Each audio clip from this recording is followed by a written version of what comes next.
Salut à tous, c'est BBFit, j'espère sincèrement que vous allez tous bien et que vous êtes bien installés. Aujourd'hui on part sur une nouvelle vidéo sur la génétique. Avant toute chose, n'hésitez pas à liker, vous abonner et activer la petite cloche pour les notifications pour ne louper plus aucune de mes vidéos de cette chaîne.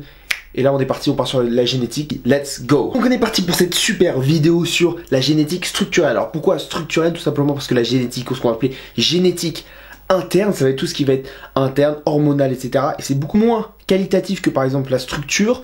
Mais cependant, si vous avez envie que je fasse une partie 2 sur la génétique, on va dire interne avec les hormones, etc., n'hésitez pas à liker et précisez-le en commentaire. Et j'hésiterai pas à le faire. Donc on n'est pas tout seul, là je suis avec mon tableau. On va partir sur 4 facteurs déterminants pour savoir si vous avez une bonne génétique structurelle pour la musculation.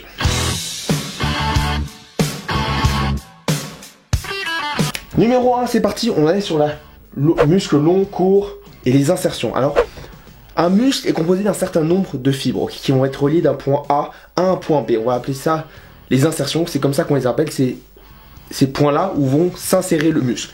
Plus ces insertions vont être éloignées et plus le muscle va être long. Plus ces insertions vont être rapprochées et plus le muscle va être court. Par exemple, on peut voir que sur mon biceps, que mon biceps s'insère ici et non là. Donc mon biceps est plutôt court. Alors, qu'est-ce que la différence fondamentale entre un biceps court et long? Parce que voilà, c'est bien d'avoir un biceps court, c'est bien d'avoir un biceps long. Qu'est-ce que ça fait d'avoir un muscle court ou un muscle long?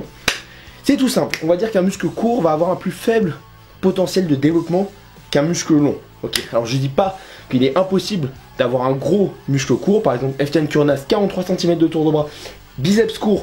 Je pense pas que ça le gêne tellement. Mais en général, la distance est plus courte, donc moins de volume musculaire possible, moins de capacité de développement musculaire. Donc en général, un point court est un point faible. Alors vous allez me dire, du coup, il faut avoir la majorité de muscles longs. Et là, je vous dis oui, mais non. Parce que imaginez bien, par exemple, si je prends mes pecs et mes épaules. En général, vous avez pu remarquer que on a soit les pecs développés, soit les épaules très développées. Tout simplement parce que sur les mouvements de poussée, il y en a un qui va prendre le dessus sur l'autre. Et quel est le muscle qui prend le dessus? Justement, ça va être le muscle long, ça va être celui qui a une plus grande capacité de développement. Et donc, c'est très rare de voir des personnes qui ont des pecs et des épaules équilibrés. Pourquoi? Parce qu'ils ont soit un pec court, soit une épaule longue. Enfin bref, ou l'inverse, vous m'avez compris.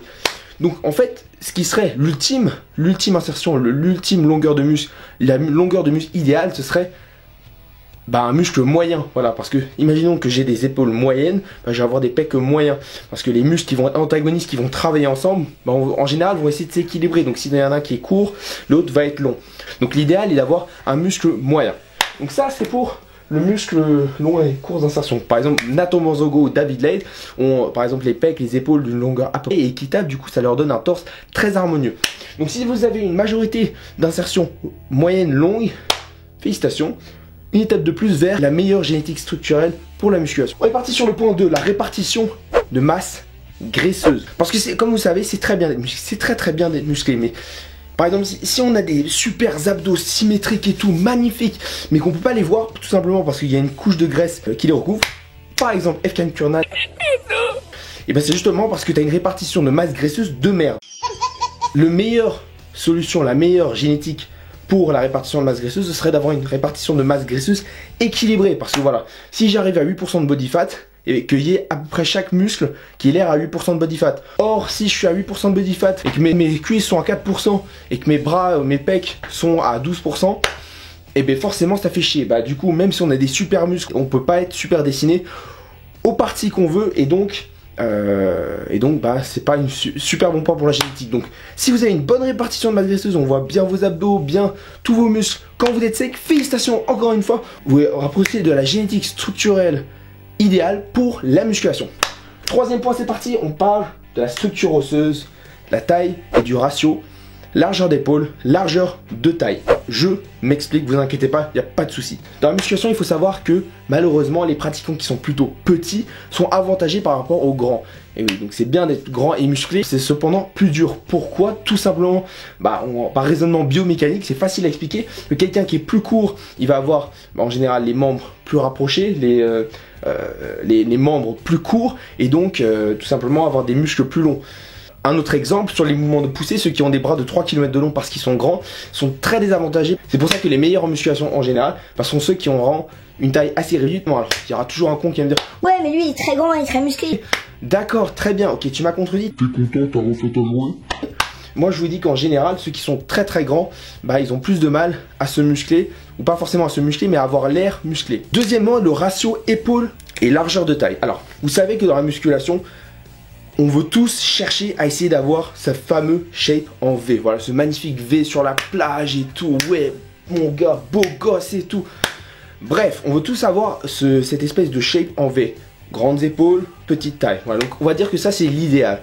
Et comme vous avez pu voir, même ceux qui sont très musclés, s'ils ont une petite largeur d'épaule et une grande largeur de taille, ça fait tout simplement un monobloc. Voilà, c'est pas très esthétique.